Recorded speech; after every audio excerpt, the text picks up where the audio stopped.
Hello everyone, আসসালামু আলাইকুম। আজকে আমি খুব সহজে ঘরে থাকা উপকরণ দিয়েই মিষ্টি বানানো দেখাবো। মিষ্টি রেসিপি আমার চ্যানেলে আরও অনেক দেওয়া আছে। খুব সহজে কম খরচে মিষ্টি বানিয়ে নিতে পারেন, এই রেসিপিটি আজকে আমি শেয়ার করছি। ভালো লাগলে অবশ্যই একটা লাইক দিবেন। আমি একটি বোলের মধ্যে 1 কাপ পরিমাণের গুঁড়া দুধ নিয়ে নিয়েছি।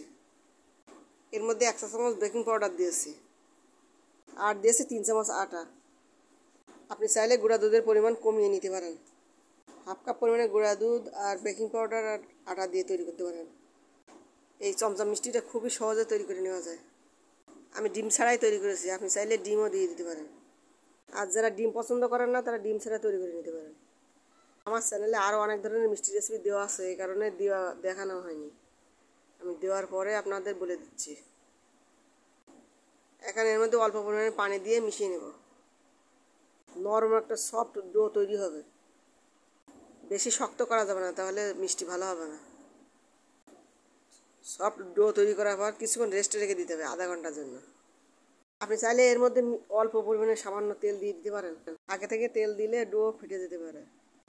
এ কারণে আমি যখন তৈরি করব শেষে তেল দিয়ে নেব। শেষে যখন মিষ্টির শেপটা দিবেন তখন তেল মাখিয়ে নিতে পারেন। এরকম মাখানোর সময় হাতে একটু তেল মাখিয়ে তারপর মাখাতে হবে। আবার কেউ চাইলে সামান্য পরিমাণে তেল আগে থেকে দিয়ে দিতে পারেন। একবারে সফট একটা নরম ডো তৈরি করতে হবে, তা নাহলে মিষ্টিটা ভালো হবে না। আপনাদের ডো যদি শক্ত বানিয়ে ফেলেন তাহলে মিষ্টির ভিতরে রস ঢুকবে না, মিষ্টিটা পারফেক্ট হবে না। এ কারণে নরম একটা সফট ডো তৈরি করতে হবে। এখন আমি বল বানিয়ে নিয়ে তারপর শেপ দিয়ে নিচ্ছি। মিষ্টির লম্বা শেপ দিয়ে নিয়েছি, এখন ভেজে নেব। আমার রেসিপি ভালো লাগলে লাইক কমেন্ট শেয়ার করতে ভুলবেন না। এখন আমি তেলের পরিমাণ কম দিয়ে ভেজে নেব। আপনি চাইলে ডুবো তেলে ভাজতে পারেন। আমি প্যানের মধ্যে অল্প পরিমাণে তেল দিয়ে এর মধ্যে ভেজে নিচ্ছি। পরিমাণে তেল দিলে তেলটা অপচয় হবে, এই কারণে আমি অল্প পরিমাণে তেল দিয়ে ভেজে নিচ্ছি। আপনি ডুবে যাওয়া পর্যন্ত তেল দিয়ে দিতে পারেন। ডুবো তেলে ভাজলে তখন মিষ্টিটা উপরে ফুলে উঠবে। আমি প্যানের মধ্যে তেল দিয়ে বেশি গরম হতে দিইনি, সামান্য পরিমাণে কুসুম গরম অবস্থায় দিয়ে দিয়েছি। এখন লো আছে ভেজে নেব, যতক্ষণ পর্যন্ত লাল রং না ধারণ করে ততক্ষণ ভেজে নেব।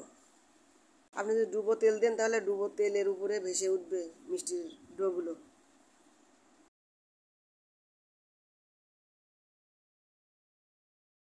যখন সব ফুলে ফুলে উঠবে তখন আপনি চুলা আঁচটা বাড়িয়ে দিতে পারেন, বাড়িয়ে লালচে করে ভেজে নিতে পারেন। এখন আমি লালচে করে ভেজে নিচ্ছি।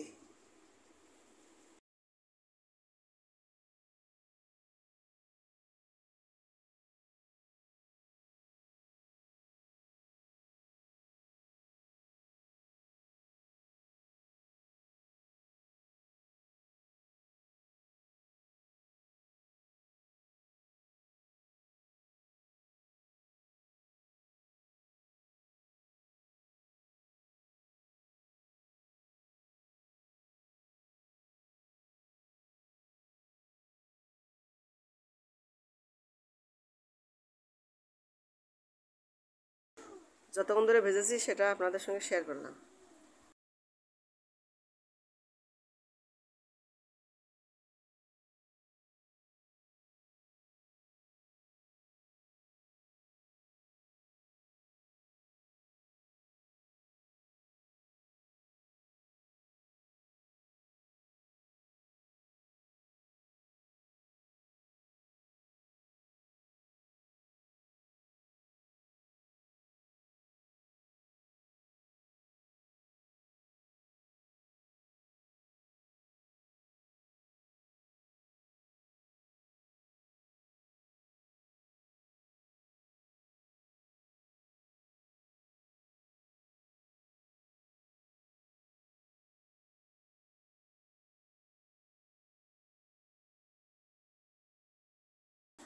এখন লালচে করে ভাজা হয়ে গিয়েছে প্রায়।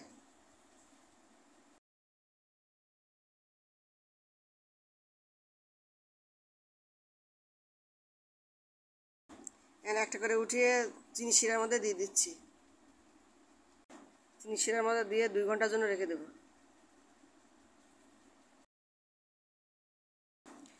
ঘন্টা পর মিষ্টি তৈরি হয়ে যাবে।